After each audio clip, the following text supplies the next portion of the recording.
어머니, 대체 왜 이러시는 거예요? 정우야, 오늘이 며칠이냐 싱크대 앞에 서서 설거지를 하던 정우의 손이 멈췄습니다. 오늘은 14일이에요, 어머니. 순애는 고개를 끄덕이며 방으로 돌아갔습니다.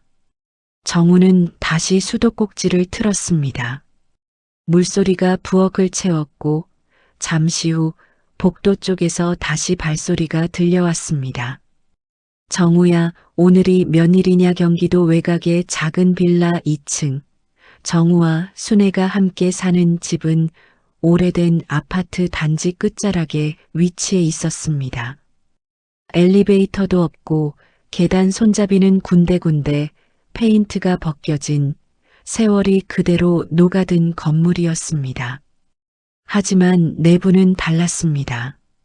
현관 앞에는 늘 가지런히 놓인 두 켤레의 신발이 있었고 거실 한쪽에는 순애가 직접 기르는 작은 화분들이 햇살을 받으며 자라고 있었습니다. 낡았지만 단정한 집, 두 사람이 서로를 의지하며 꾸려온 공간이었습니다. 정우는 3년 전 공기업에서 조기 퇴직했습니다. 퇴직이라는 표현이 맞긴 했지만 사실 그건 정우 스스로가 선택한 일이었습니다. 어머니 혼자 집에 있는 시간이 길어질수록 정우는 회사 책상 앞에 앉아 있으면서도 마음은 항상 이 작은 빌라 2층에 가 있었습니다. 어느 날 퇴근하고 돌아왔을 때 순애가 가스불을 켜놓고 거실 소파에 잠들어 있는 걸 발견한 이후 정우는 더 이상 망설이지 않았습니다. 퇴직금을 챙겨 들고 집으로 돌아왔고 그날부터 이 집의 하루는 정우를 중심으로 돌아가기 시작했습니다. 아침이면 정우가 먼저 일어나 밥을 지었습니다. 순애는 된장국을 좋아했고 두부보다 호박을 더 좋아했습니다. 국자로 한 번, 두 번 적당히 끓인 다음 어머니 밥그릇에 먼저 떠주는 것이 정우의 아침 루틴이었습니다. 식사를 마치면 순애는 마당 쪽 창가에 앉아 화분을 들여다보거나 텔레비전에서 나오는 뉴스를 소리만 들으며 꾸벅꾸벅 졸았습니다. 정우는 그 옆에서 신문을 펼치거나 스마트폰으로 뉴스를 훑었습니다.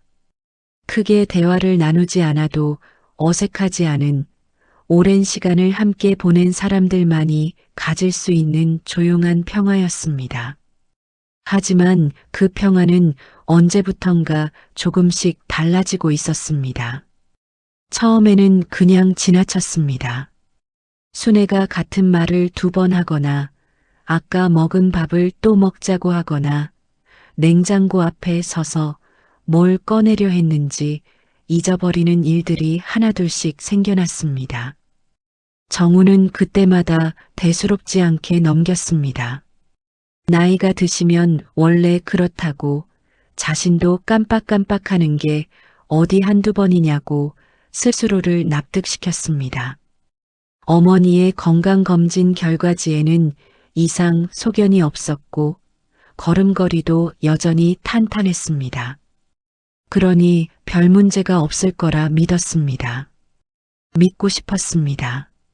문제는 질문이었습니다. 오늘이 며칠이냐? 처음에는 하루에 한 번이었습니다. 식사 후 달력을 보시려다 잊으셨나 보다 정우는 그렇게 생각했습니다.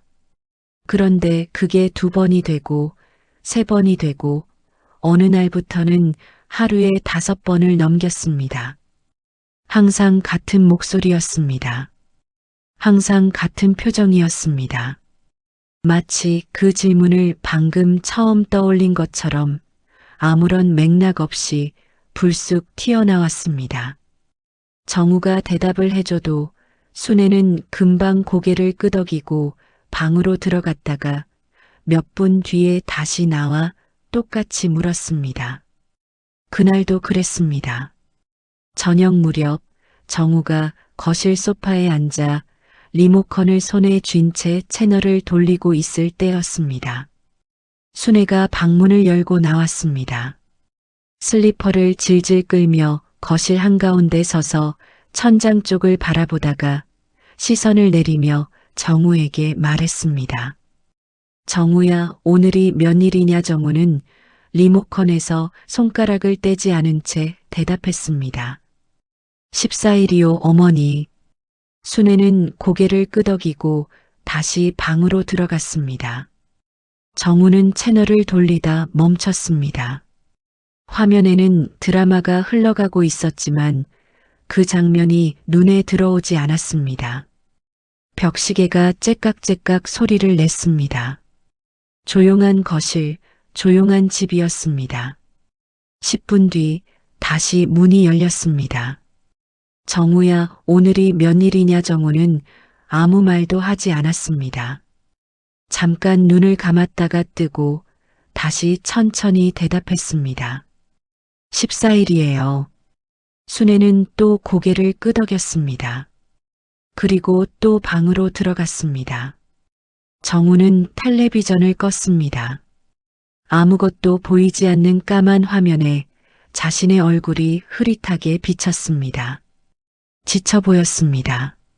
하지만 정우는 그 얼굴을 오래 들여다보지 않았습니다. 자리에서 일어나 부엌으로 가서 물 한 컵을 따랐습니다. 한 모금 마시고 싱크대 위 창문 너머 어두워진 골목을 바라봤습니다. 이것이 정우와 순애의 저녁이었습니다. 이것이 요즘의 일상이었습니다. 열흘이 지났습니다.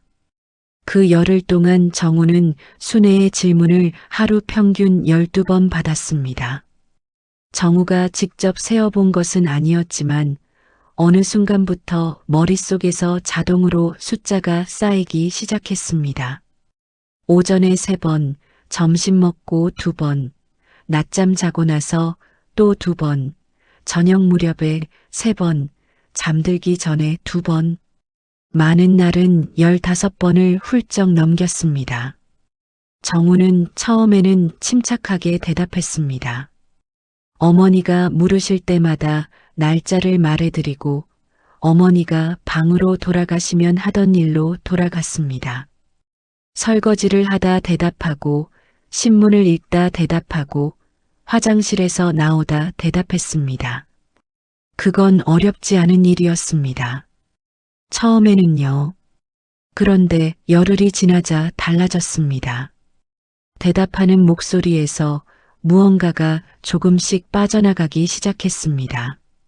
처음엔 온기였고 그 다음엔 여유였습니다. 정우 스스로는 느끼지 못했지만 그의 목소리는 점점 짧아지고 짧아진 만큼 날카로워졌습니다. 14일이요. 가 14일이에요. 가 되고 14일이에요. 가 14일이라고요. 가 되는데 열흘이면 충분했습니다. 어느 날 오후 정우가 빨래를 개고 있을 때였습니다. 순애가 거실로 나와 소파 팔걸이에 손을 올리며 멈췄습니다. 정우는 그 발소리만 듣고도 무슨 말이 나올지 이미 알고 있었습니다. 몸이 먼저 반응했습니다. 어깨가 굳었습니다. 정우야, 오늘이 아까도 말씀드렸잖아요.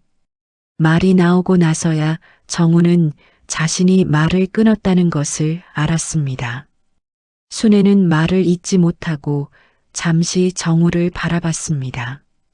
무언가 상처를 받은 것도 그렇다고 화가 난 것도 아닌 그냥 멈춰버린 표정이었습니다. 정우는 수건을 접으며 시선을 내렸습니다. 가슴 한쪽이 뜨끔했지만 그 감각도 금방 빨래 더미 사이로 묻혀버렸습니다. 그날 저녁 정우는 밥을 차리면서 유독 그릇 소리를 크게 냈습니다. 의도한 건 아니었습니다. 그냥 손에 힘이 들어가 있었고 그 힘이 어디로 가야 할지 몰랐습니다. 순애는 밥상 앞에 앉아서도 말이 없었습니다. 된장국을 한 숟가락 뜨다가 숟가락을 내려놓고 창밖을 멍하니 바라봤습니다. 정우는 그 모습을 보고도 말을 걸지 않았습니다. 밥을 먹었습니다. 그냥 밥을 먹었습니다. 침묵이 다르게 느껴지기 시작한 건 그 즈음이었습니다. 전에는 조용해도 편했습니다. 두 사람이 각자의 자리에서 각자의 일을 하면서도 서로의 존재를 느낄 수 있는 그런 안정된 침묵이었습니다. 그런데 이제는 달랐습니다. 정우가 말을 끊고 정우가 짧게 대답하고 정우가 시선을 피하면서부터 집안의 공기가 조금 달라졌습니다. 눈에 보이지는 않았지만 분명히 달랐습니다. 마치 유리창에 실금이 하나 생긴 것처럼 겉으로는 멀쩡해 보여도 손을 대면 느껴지는 그 차가움 같은 것이었습니다. 정우는 밤마다 잠들기 어려웠습니다. 눈을 감으면 어머니의 표정이 떠올랐습니다. 말을 끊었을 때 멈춰버린 그 얼굴이요. 정우는 그 얼굴을 오래 보고 싶지 않아서 스마트폰을 꺼내 아무 영상이나 틀었습니다. 이어폰을 귀에 꽂고 소리를 들으면서 눈은 화면을 보지 않은 채 천장을 올려다봤습니다. 그렇게 새벽 2시, 3시가 됐습니다. 낮에 쌓인 예민함은 밤이 된다고 사라지지 않았습니다. 오히려 조용해질수록 더 선명하게 남았습니다. 사흘 뒤 정우는 처음으로 목소리를 높였습니다. 순애가 점심 식사 중에 숟가락을 내려놓고 물었을 때였습니다. 국물이 아직 김이 날 만큼 뜨거운 시간이었습니다. 정우는 그 질문을 오전에 이미 4번 들었습니다. 5번째를 들었을 때 정우의 목에서 말이 제어되지 않고 나왔습니다. 오늘이 24일이에요. 아까도 말씀드렸고 그전에도 말씀드렸어요. 몇 번이나 말을 다 잊지 못하고 멈췄습니다. 순애는 숟가락을 쥔 채 그냥 앉아 있었습니다. 아무 말도 하지 않았습니다. 정우는 밥그릇을 내려다봤습니다. 밥알이 눈에 들어오지 않았습니다. 그 끼니는 두 사람이 반도 먹지 못하고 끝났습니다. 사람은 무언가를 인정하기 싫을 때 그것을 다른 말로 부릅니다. 정우도 그랬습니다. 어머니의 반복되는 질문을 정우는 속으로 노아라고 불렀습니다. 나이가 들면 원래 그렇다고 기억이 조금 흐릿해지는 건 누구에게나 일어나는 일이라고 정우는 그 말을 입 밖으로 꺼내진 않았지만 마음속에서 수없이 되뇌었습니다. 치매라는 단어는 머릿속에 떠오를 때마다 다른 생각으로 덮어버렸습니다. 물이 스며드는 틈을 손가락으로 막는 것처럼 정우는 그 단어가 자리 잡지 못하도록 계속 눌러두었습니다. 어머니가 이상하다는 걸 정우가 눈치채지 못한 게 아니었습니다. 오히려 너무 잘 알고 있었습니다. 날짜 질문뿐만이 아니었습니다. 밥을 먹은 지 1시간도 안 돼 또 먹었냐고 물어보는 일, 마트에서 사온 계란을 냉장고에 넣어드렸는데 다음 날 그 계란이 그대로 찬장 위에 놓여 있는 일, 정우의 이름을 부르면서 정작 대화 중에 엉뚱한 이름을 섞어 말하는 일, 이런 것들이 하나씩 쌓이고 있었습니다. 정우는 그때마다 못 본 척했습니다. 보면서도 보지 않았습니다. 현실을 인정한다는 것은 그 다음에 무언가를 해야 한다는 뜻이었습니다. 병원을 가야 하고 검사를 받아야 하고 진단을 들어야 하고 그 진단이 뜻하는 것들을 받아들여야 했습니다. 정우는 그 과정이 두려웠습니다. 어머니가 아프다는 사실보다 그 사실이 확정되는 순간이 두려웠습니다. 확인되지 않은 것은 아직 아닌 것과 같다고 정우는 무의식 중에 그렇게 믿고 있었습니다. 그 무렵 미영이 찾아왔습니다. 미영은 같은 층 복도 건너편에 사는 이웃이었습니다. 남편을 일찍 여의고 혼자 사는 그녀는 정우와 순애와 5년 가까이 이웃으로 지내온 사람이었습니다.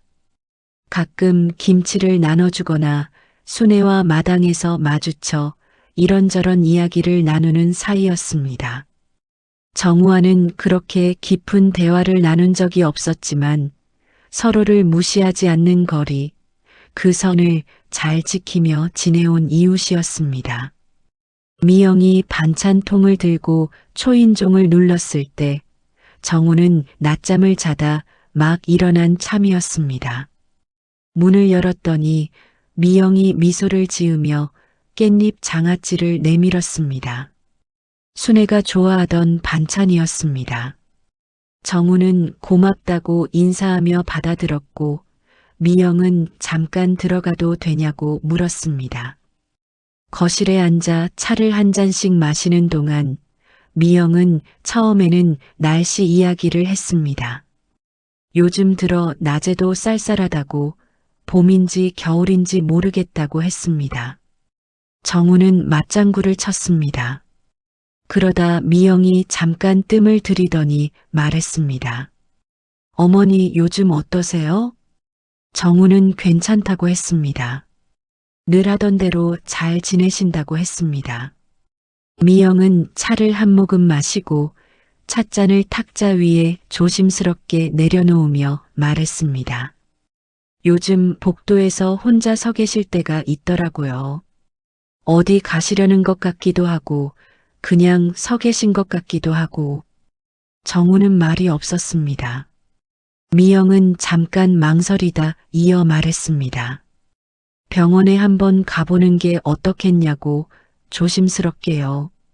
요즘 검사도 잘 나와 있고 일찍 알수록 좋다고 자기 친정어머니도 그렇게 시작됐다고 말할까 말까 하다가 하는 거라고 했습니다. 미영의 목소리는 낮고 부드러웠습니다. 판단하는 말투가 아니었습니다. 하지만 정우는 그 말이 불편했습니다. 그 정도는 아니에요. 나이 드시면 원래 좀 그러시잖아요. 웃으며 말했지만 웃음이 어색했습니다.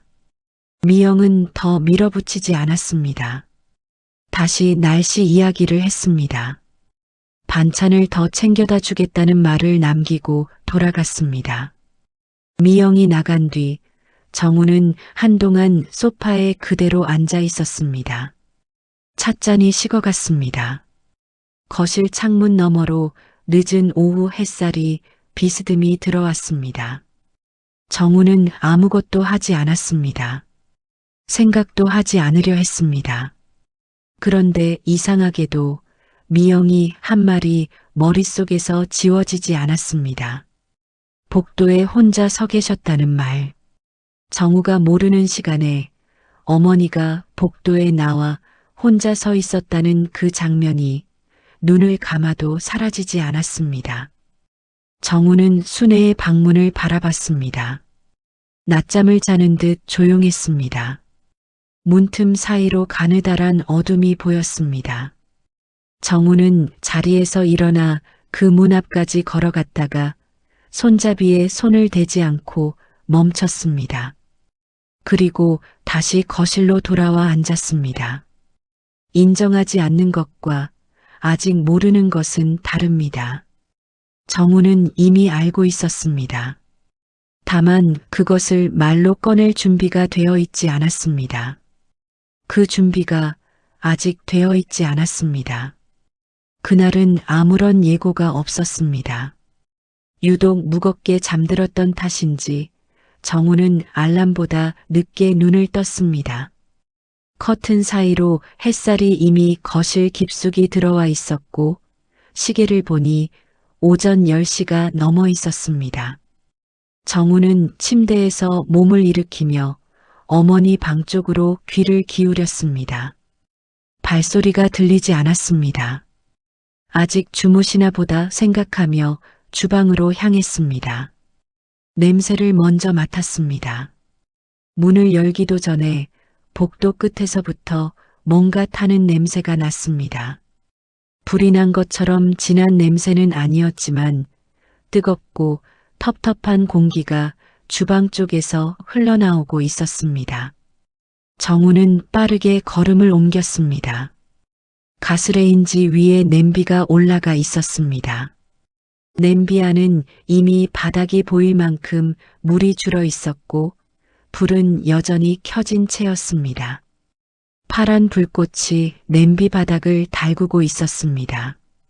언제부터였는지 알 수 없었지만 냄비 가장자리가 검게 그을려 있었습니다. 정우는 빠르게 손잡이를 잡아 가스를 잠갔습니다. 손이 떨렸습니다. 순애는 거실 소파에 있었습니다. 텔레비전도 켜져 있지 않은 거실에서 어머니는 두 손을 무릎 위에 올린 채 창밖을 바라보고 있었습니다. 뭔가를 생각하는 것도 조는 것도 아닌 그냥 멍하니 앉아있는 얼굴이었습니다. 정우의 발소리를 듣고서야 고개를 돌렸습니다. 아, 일어났어? 아무 일도 없었다는 듯 평온한 목소리였습니다. 정우는 잠깐 말이 나오지 않았습니다. 주방 쪽을 가리키며 물었습니다. 물을 올려놓으셨냐고, 언제 올려놓으셨냐고. 순애는 그제야 조금 고개를 갸웃했습니다. 물? 아, 계란 삶으려고 했는데. 얼마나 됐어요? 순애는 기억하지 못했습니다. 언제 올려놨는지, 얼마나 지났는지 아무것도 알지 못했습니다. 그 눈빛에는 숨기려는 기색도 당황한 기색도 없었습니다. 그냥 몰랐습니다. 정말로 기억이 없었습니다. 정우는 그 자리에 서서 잠시 아무것도 하지 못했습니다. 검게 그을린 냄비를 싱크대에 받아 식히면서 정우는 손을 수도꼭지 아래 놓고 차가운 물이 흐르는 것을 느꼈습니다. 물소리가 귀에 들어오지 않았습니다. 머릿속이 조용했습니다. 아주 이상한 방식으로 조용했습니다. 뭔가를 오래 버티다가 손을 놓는 순간에 그 조용함이었습니다. 그날 오후 정우는 처음으로 치매 안심센터 전화번호를 검색했습니다. 스마트폰 화면 위에 번호가 떴습니다. 정우는 그 번호를 한참 바라봤습니다. 누르지 않은 채 그냥 봤습니다. 어머니가 낮잠을 자는 동안 정우는 방문을 닫은 채 자기 방에 혼자 앉아 있었습니다. 가슴속에서 뭔가 치밀어 오르는 게 있었지만 눈물은 나오지 않았습니다. 그냥 답답하고 무겁고 막막했습니다. 이걸 이제 인정해야 하는구나. 그 생각이 뒤늦게 천천히 정우 안에 자리를 잡았습니다. 전화를 건 것은 다음 날이었습니다.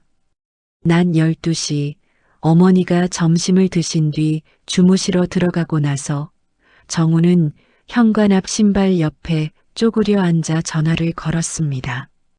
신발장 아래 먼지가 보였습니다. 청소를 못한 구석이었습니다. 전화가 연결되고 상담사가 인사를 했습니다. 정우는 짧게 말했습니다. 어머니가 같은 질문을 하루에 10번 이상 반복하고 가스불을 켜놓고 잊어버리신다고.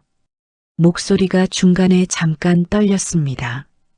정우는 손으로 입을 막고 잠깐 멈췄다가 다시 말을 이었습니다. 예약 날짜가 잡혔습니다. 2주 뒤 오전 10시 정우는 전화를 끊고 핸드폰을 무릎 위에 내려놓았습니다. 신발 옆에 쪼그려 앉은 채 잠시 눈을 감았습니다. 문 너머에서 어머니의 낮잠 소리가 들릴 것 같았지만 아무 소리도 없었습니다. 그냥 조용한 집이었습니다. 정우는 천천히 일어났습니다. 주방으로 걸어가서 남은 밥을 냉장고에 넣고 설거지를 했습니다. 아무 생각도 하지 않으려 했지만 손이 움직이는 동안 계속 같은 장면이 머릿속에 맴돌았습니다. 파란 불꽃, 검게 그을린 냄비, 창밖을 바라보던 어머니의 얼굴. 이제 모른 척할 수는 없었습니다. 병원 예약을 잡고 나서 아무것도 달라지지 않았습니다. 당연한 일이었습니다. 예약지가 생겼다고 해서 어머니의 하루가 바뀌는 건 아니었습니다. 다음 날 아침도 그 다음 날 아침도 순애는 똑같이 부엌 쪽으로 걸어 나왔고 똑같은 목소리로 똑같은 질문을 했습니다. 달라진 건 정우 안에 있는 무언가였습니다. 인정이라는 것이 마음에 자리를 잡기 시작했지만 그것이 곧 여유를 뜻하지는 않았습니다. 오히려 더 힘들었습니다. 모른 척할 때는 몰랐습니다. 어머니의 반복이 그냥 불편하고 예민하게 느껴지는 것으로 끝났습니다. 하지만 이제 정우는 그 질문 하나하나가 뭘 뜻하는지 알고 있었습니다. 어머니가 날짜를 묻는 것이 단순한 깜빡임이 아니라는 걸 이제 정우는 알고 있었습니다. 알게 된 이유가 더 무거웠습니다. 아침 밥상 앞에서도 그랬습니다. 순애는 밥을 먹다가 숟가락을 내려놓고 어딘가를 바라봤습니다. 정우는 그 시선 끝을 따라갔지만 거기에는 아무것도 없었습니다. 창문도 텔레비전도 아닌 그냥 벽이었습니다. 잠시 뒤 순애는 숟가락을 다시 들었고 한 입 뜨더니 멈췄습니다. 정우야, 오늘이 며칠이냐? 정우는 대답했습니다. 예전처럼 날카롭지 않게 최대한 편하게 말하려 했습니다. 하지만 속에서 무언가가 조여들었습니다. 이게 앞으로도 계속된다는 걸 알기 때문이었습니다. 오늘도 내일도 내년에도 이 질문은 사라지지 않을 것이었습니다. 낮이 되면 조금 나아졌습니다. 순애가 화분을 들여다보거나 창가에서 햇살을 받으며 앉아 있을 때는 그나마 숨이 트였습니다. 하지만 그 평화는 오래가지 않았습니다. 언제 또 그 질문이 나올지 정우는 알 수 없었습니다. 그 알 수 없음이 긴장을 만들었습니다. 아무것도 하지 않는 시간에도 정우는 어딘가 귀를 세우고 있었습니다. 밤이 더 힘들었습니다. 어머니는 자정이 넘도록 잠들지 못하는 날이 있었습니다. 정우가 막 눈이 감기려는 참에 복도에서 발소리가 들렸습니다. 슬리퍼 끄는 소리, 문 열리는 소리. 정우는 눈을 떴습니다. 방문 밖에서 어머니 목소리가 들렸습니다. 정우야. 작고 가느다란 목소리였습니다. 정우는 이불을 걷고 일어났습니다. 복도에는 어머니가 서 있었습니다. 화장실을 다녀온 건지 아니면 어디를 가려고 나온 건지 알 수 없었습니다. 순애는 어둠 속에서 정우를 바라보며 말했습니다. 배고프다. 밥을 드신 지 3시간이 지나 있었습니다. 정우는 불을 켜고 부엌으로 갔습니다. 남은 밥에 참기름을 넣고 간단하게 비벼드렸습니다. 순애는 그걸 다 먹고는 괜찮다는 듯 방으로 들어가셨습니다. 정우는 그릇을 씻고 다시 방으로 돌아와 침대에 누웠습니다. 새벽 2시였습니다. 다음 날도 똑같이 반복됐습니다.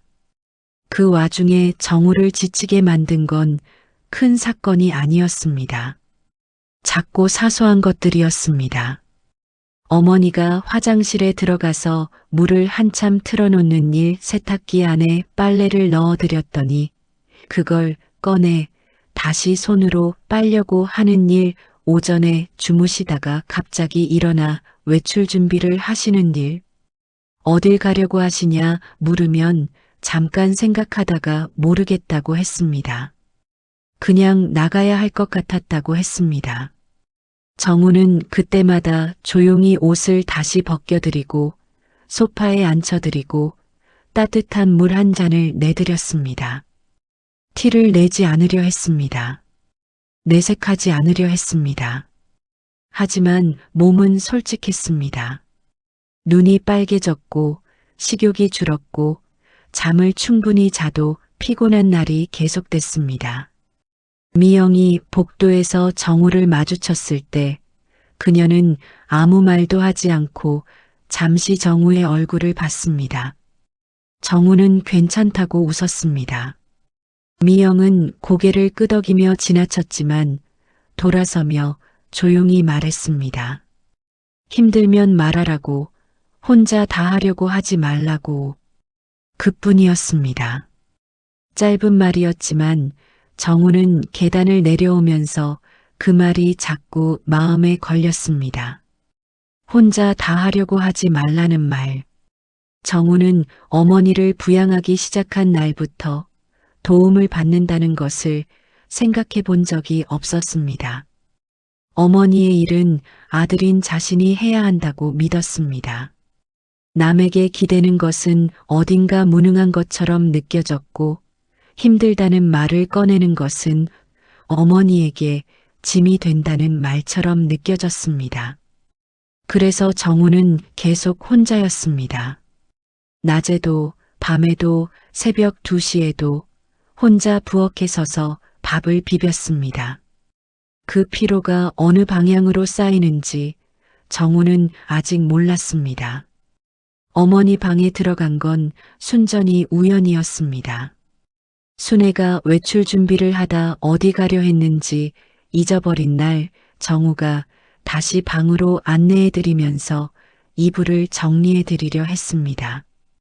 베개를 고쳐드리고 나서 창가 쪽 작은 서랍장 위를 손으로 쓸었을 때 손끝에 뭔가 딱딱한 것이 닿았습니다. 서랍장 위에는 늘 안경집과 물컵이 놓여 있었는데 그날은 그 뒤편에 무언가가 더 있었습니다. 손으로 꺼내보니 낡은 달력 수첩이었습니다. 작고 두꺼운 수첩이었습니다. 표지는 연한 하늘색이었는데 모서리가 달아 하얗게 떠 있었고 중간 부분은 여러 번 손으로 쥐어온 탓인지 약간 구겨져 있었습니다. 정우는 처음 보는 물건이었습니다. 언제부터 있었는지도 알 수 없었습니다. 어머니는 이미 침대에 누워 눈을 감으신 뒤였습니다. 정우는 수첩을 손에 쥔 채 잠깐 망설이다가 방문을 살며시 닫고 거실로 나왔습니다. 소파에 앉아 수첩을 펼쳤습니다. 첫 장은 날짜였습니다. 2달 전 날짜가 적혀 있었습니다. 글씨는 어머니 특유의 필체였습니다. 둥글고 느슨한 획, 자음이 조금 기울어지는 버릇. 정우가 어릴 때부터 알아온 손글씨였습니다. 그런데 내용이 이상했습니다. 오늘 정우한테 날짜 3번 물어봄. 내일은 2번만. 정우는 다음 장을 넘겼습니다. 정우가 짜증냈음. 내가 또 물어봐서. 미안함. 내일은 참아야 함. 손이 멈췄습니다. 정우는 그 줄을 다시 읽었습니다. 천천히 한 글자씩요. 다음 장도 넘겼습니다. 오늘은 5번 물어봄. 어제보다 많아짐. 왜 자꾸 잊어버리는지 모르겠음. 정우 힘들게 하면 안 되는데. 정우 밥 먹는 거 봤는데 별로 안 먹음. 나 때문인 것 같음. 미안. 오늘은 물어보고 싶을 때마다 참아봄. 근데 참다가 더 헷갈려짐. 오늘이 몇일인지 모르면 너무 무서움. 페이지마다 날짜가 적혀 있었고 그 아래에 짧은 메모들이 이어졌습니다. 어머니가 하루를 어떻게 보냈는지, 정우에게 몇 번 물어봤는지, 그날 정우의 표정은 어땠는지, 그것이 빼곡하게 2달치 분량으로 채워져 있었습니다. 정우는 수첩을 덮지 못했습니다. 손이 떨렸습니다. 처음에는 조금이었는데 페이지를 넘길수록 더 심하게 떨렸습니다. 정우는 무릎 위에 수첩을 올려놓고 두 손으로 얼굴을 감쌌습니다. 눈을 감았습니다. 천장 형광등이 꺼진 거실은 조용했고 베란다 쪽 가로등 불빛만 창문 너머로 흐릿하게 들어왔습니다. 어머니는 알고 있었습니다. 자신이 무언가를 잃어가고 있다는 것을. 기억이 구멍처럼 뚫려 그 사이로 하루가 빠져나가고 있다는 것을.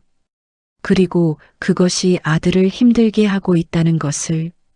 어머니는 그걸 알면서도 말하지 않았습니다. 대신 수첩에 적었습니다. 혼자서 조용히 날짜를 세어가며 적었습니다. 정우는 수첩을 다시 펼쳤습니다. 손이 여전히 떨렸지만 끝까지 읽어야 했습니다. 오늘 물어보기 전에 달력 보려고 했음. 근데 달력이 어디 있는지 잊어버림. 그래서 또 물어봄. 정우가 대답 안 하고 방으로 들어감. 서운한 건 아닌데 괜히 눈물남. 오늘은 정우가 웃어줬음. 기분이 좋았음. 되도록 오래 기억하고 싶은데 그게 잘 안 됨. 마지막 페이지에는 이렇게 적혀 있었습니다. 오늘이 몇일인지 모르는 건 괜찮음. 근데 정우 얼굴이 기억 안 나면 어떡하나 싶어서 무서움. 그게 제일 무서움. 정우는 거실 소파에 앉아 한동안 움직이지 못했습니다. 울고 싶었지만 눈물이 나오지 않았습니다. 가슴속이 단단하게 막혀 있는 것 같았습니다. 수첩을 가슴에 안고 창문 너머 가로등 불빛을 바라봤습니다.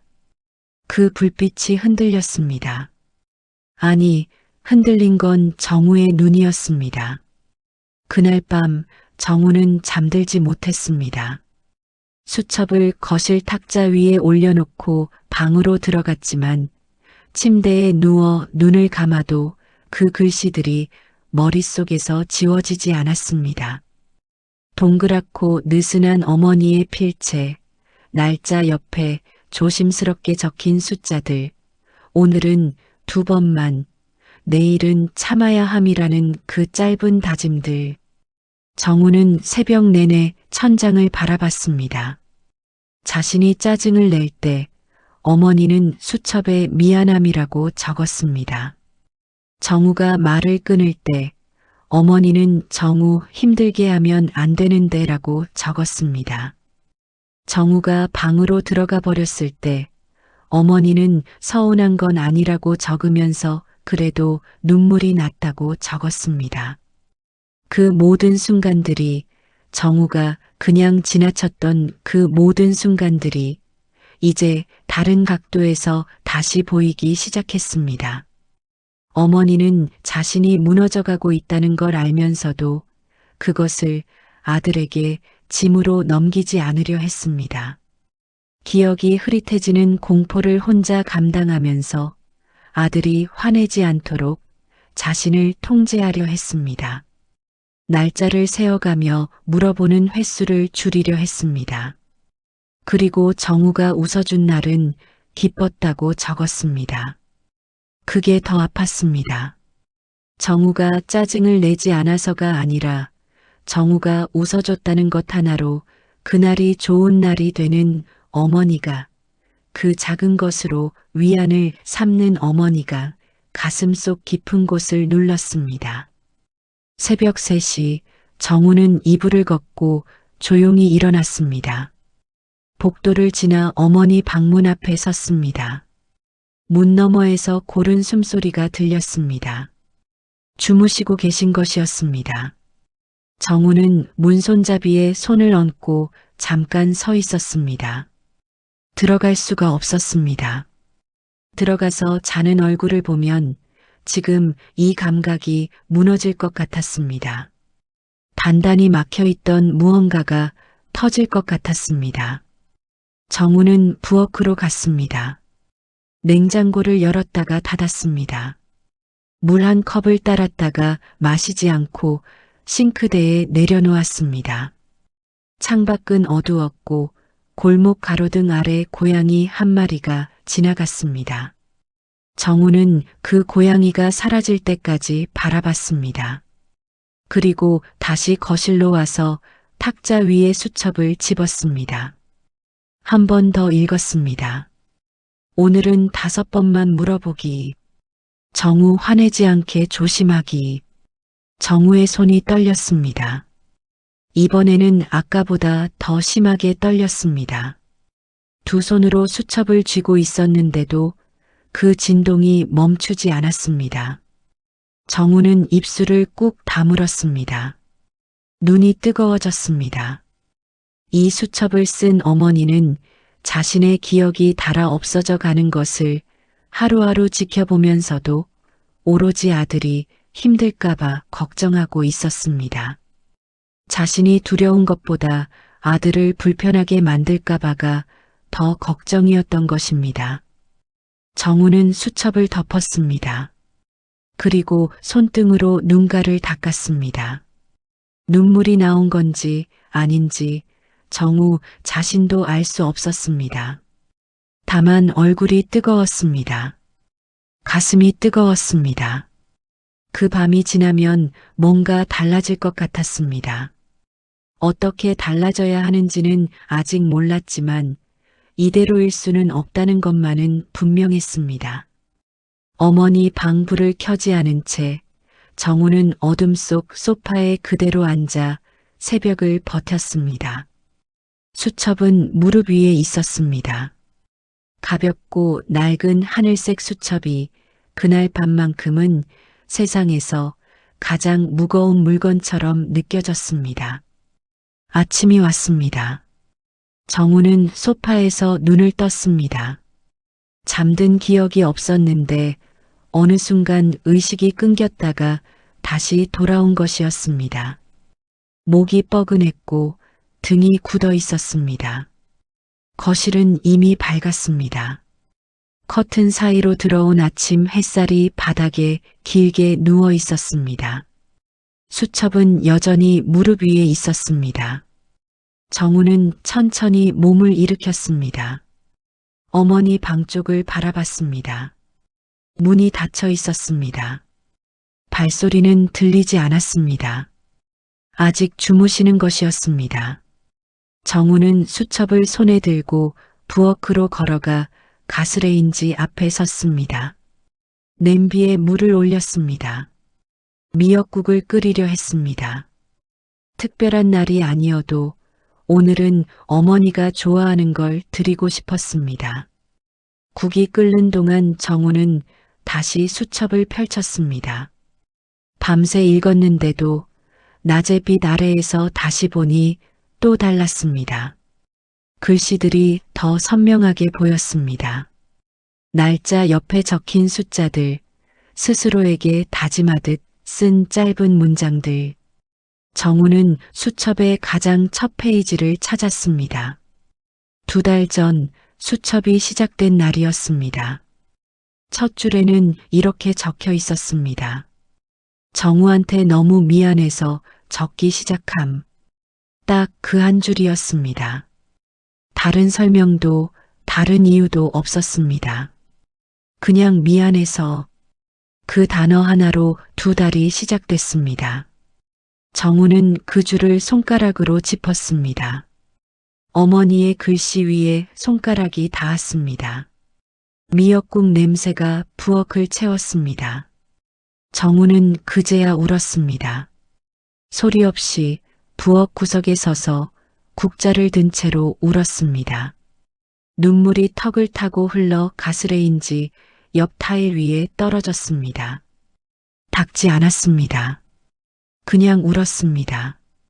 참아왔던 것들이 한꺼번에 나오는 것도 아니었습니다. 조용히, 천천히 어떤 덩어리가 녹아내리는 것 같았습니다. 어머니는 미안해서 수첩을 썼습니다.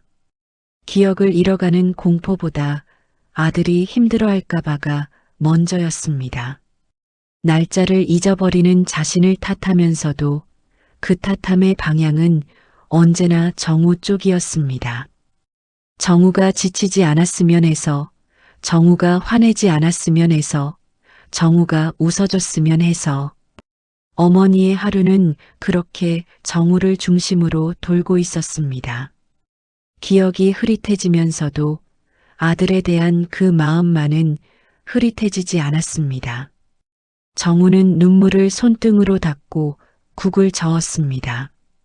어머니가 기억을 잃어간다는 것은 사실이었습니다. 그 사실이 달라지지는 않았습니다. 하지만 정우가 그동안 놓치고 있던 것이 있었습니다. 어머니는 사라져가는 것이 아니었습니다. 기억이 빠져나가는 동안에도 어머니가 무엇을 붙잡고 있는지, 무엇을 지키려 하는지 수첩이 그걸 보여주고 있었습니다.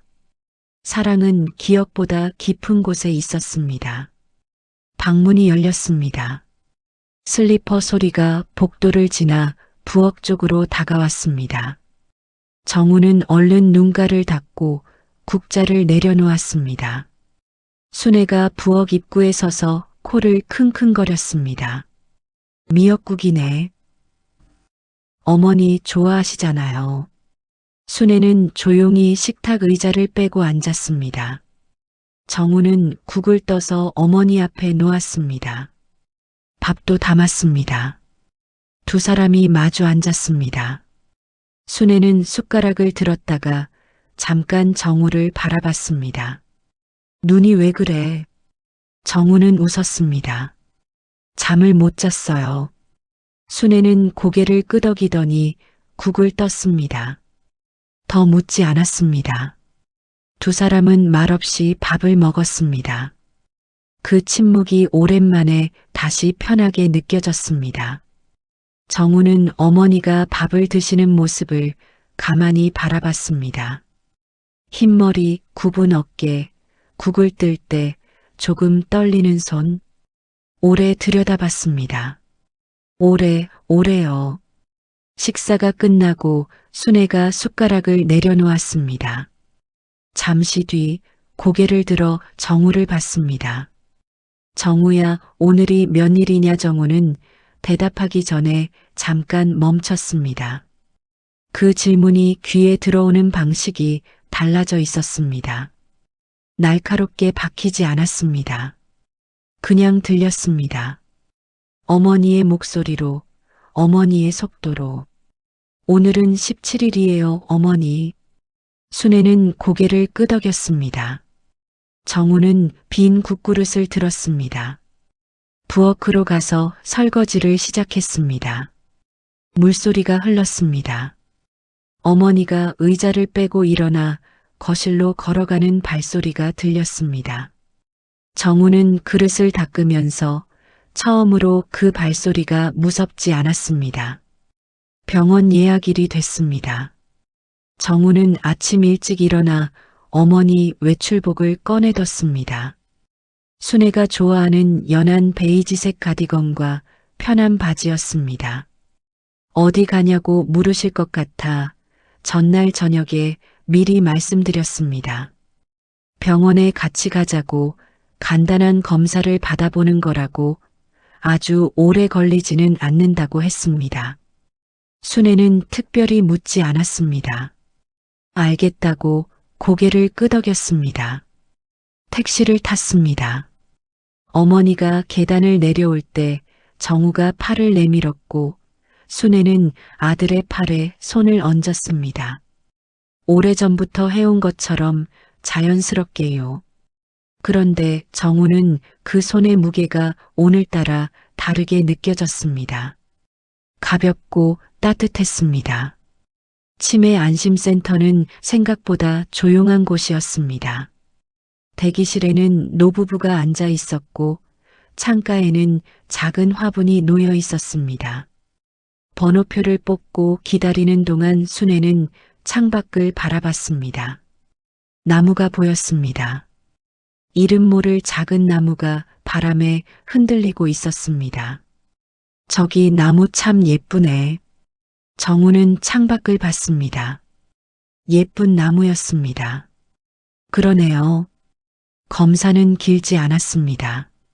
상담사가 순애에게 날짜를 물었고 단어를 외우게 했고 그림을 보여주며 이름을 물었습니다.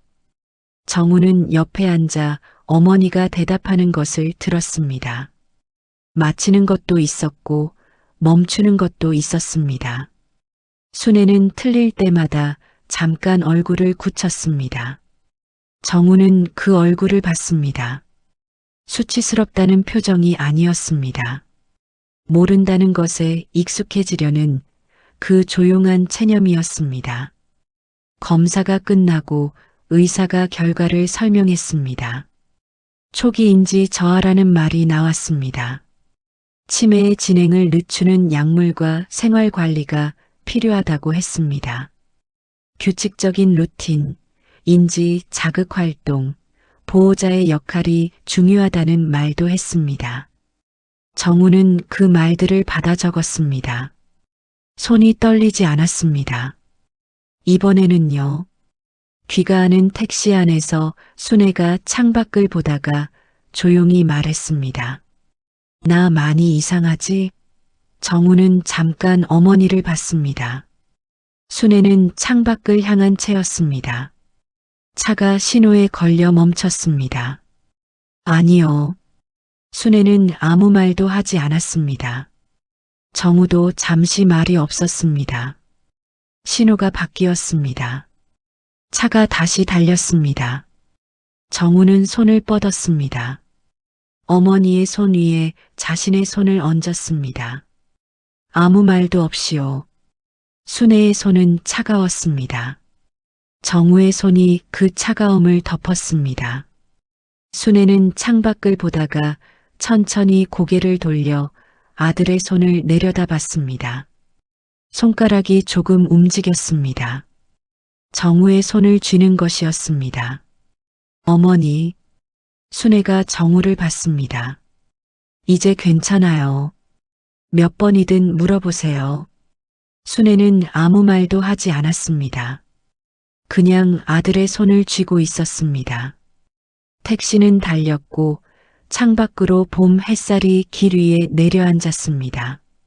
정우는 앞을 봤습니다. 눈이 따가웠습니다.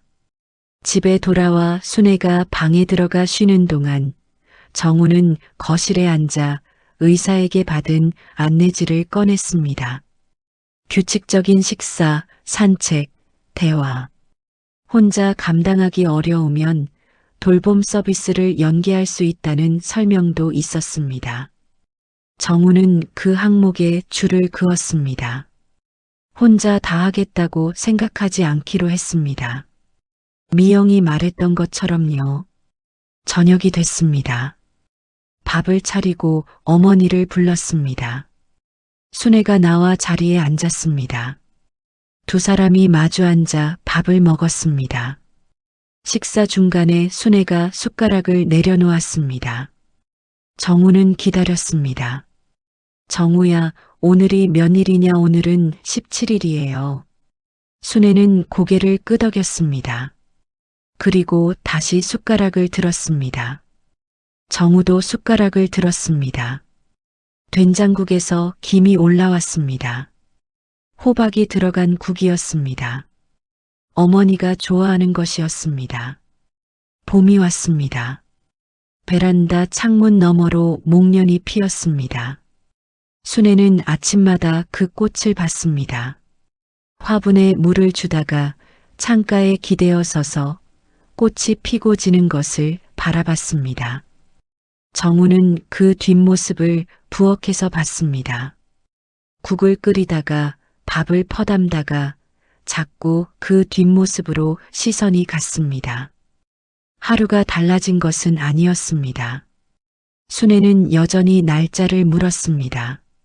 하루에 여러 번 밥 먹다가도 텔레비전 보다가도 화분에 물을 주다가도 물었습니다.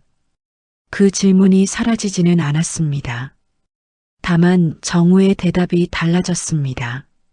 목소리가 달라졌고 그 목소리가 담고 있는 것이 달라졌습니다. 오늘은 3일이에요, 어머니. 어머니, 오늘은 목요일이에요. 4월이에요. 봄이에요. 매번 같은 대답이었지만 정우는 매번 처음 말하듯 답했습니다. 억지로 그렇게 하려 한 것이 아니었습니다. 어느 날부터 자연스럽게 그렇게 됐습니다.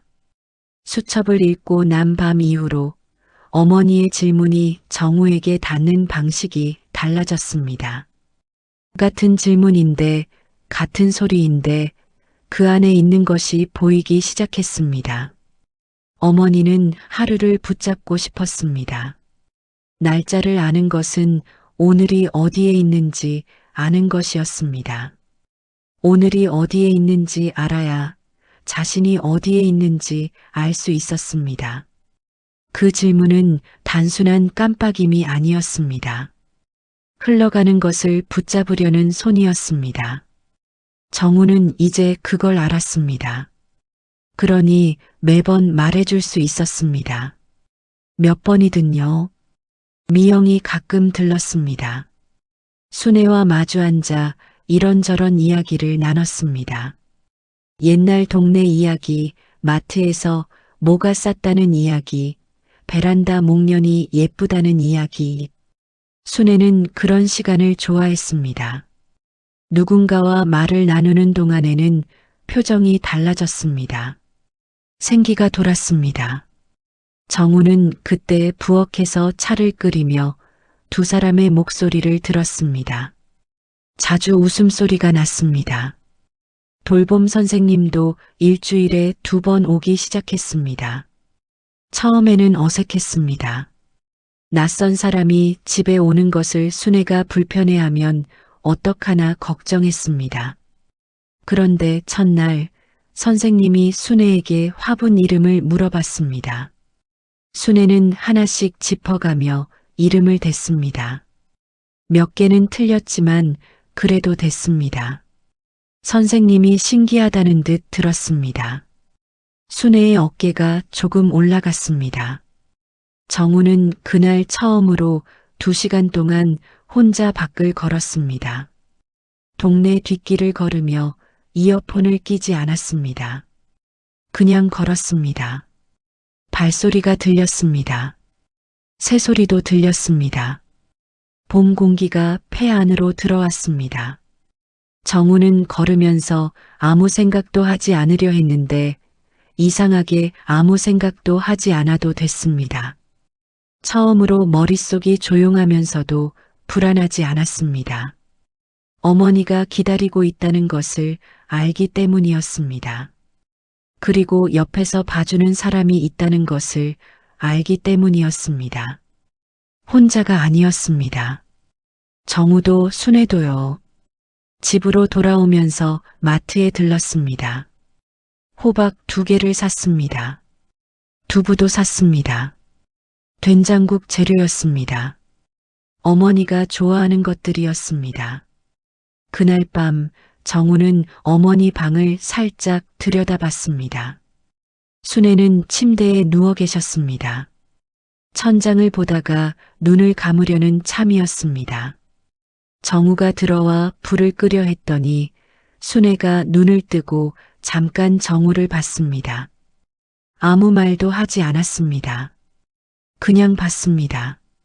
정우도 잠깐 서서 어머니를 봤습니다. 그리고 불을 끄고 문을 닫았습니다. 다음 날 아침 정우가 화분에 물을 주러 베란다에 나갔다가 서랍장 위를 보니 하늘색 수첩이 놓여 있었습니다. 어머니 방에서 가져온 것을 깜빡하고 그대로 둔 것이었습니다. 정우는 수첩을 집었습니다. 돌려드려야 했습니다. 그런데 수첩을 펼쳤더니 마지막 페이지 뒤에 새로운 글씨가 있었습니다. 어젯밤에 쓴 것이었습니다. 잉크가 아직 선명했습니다. 오늘은 정우가 웃었다. 딱 그 한 줄이었습니다. 횟수도 없었습니다. 다짐도 없었습니다. 참아야 한다는 말도 미안하다는 말도 없었습니다. 그냥 오늘은 정우가 웃었다. 정우는 베란다에 서서 그 줄을 읽었습니다. 목련이 바람에 흔들렸습니다. 꽃잎 하나가 떨어졌습니다. 정우는 수첩을 덮지 않은 채 오래 서 있었습니다. 눈물이 나올 것 같았지만 나오지 않았습니다. 대신 입꼬리가 올라갔습니다. 정우 자신도 모르게요. 그날부터 수첩에는 더 이상 횟수가 적히지 않았습니다. 날마다 짧은 문장이 하나씩 생겼습니다. 어떤 날은 된장국이 맛있었다. 어떤 날은 목련이 다졌다. 어떤 날은 미영이 왔다 갔다. 그리고 어떤 날은 아무것도 적히지 않았습니다. 그냥 날짜만 있고 빈줄이 남는 날도 있었습니다. 기억하지 못한 날이었습니다. 하지만 정우는 그 빈줄도 이제 읽을 수 있었습니다. 기억하지 못해도 그날은 있었습니다. 햇살이 들었고 밥을 먹었고 두 사람이 같은 공간에 있었습니다. 기록되지 않는다고 해서 사라지는 것은 아니었습니다. 아침이면 정우는 밥을 지었습니다. 된장국을 끓였습니다. 호박을 넣었습니다. 어머니를 불렀습니다. 두 사람이 마주 앉았습니다. 밥을 먹다가 순애가 숟가락을 내려놓고 물었습니다. 정우야, 오늘이 며칠이냐? 정우는 웃으며 대답했습니다. 매번 같은 질문이었고 매번 같은 대답이었습니다. 하지만 그 사이에 있는 것이 달랐습니다. 정우의 눈이 달랐고 어머니의 얼굴이 달랐습니다. 대답을 들은 순애가 고개를 끄덕이며 다시 숟가락을 들 때 입꼬리가 아주 조금 올라갔습니다. 정우는 그것을 봤습니다. 놓치지 않고 봤습니다. 기억은 사라질 수 있었습니다. 하지만 오늘 아침 된장국 냄새는 부엌을 가득 채웠고 목련은 베란다 너머에서 또 피어날 준비를 하고 있었고 어머니는 지금 이 순간 밥상 앞에 앉아 있었습니다. 정우도 거기 있었습니다. 그것으로 충분했습니다. 그것이 사랑이었습니다. 구독과 좋아요를 눌러주시면 이야기를 만드는 제게 정말 큰 힘이 됩니다. 시청해주셔서 감사합니다.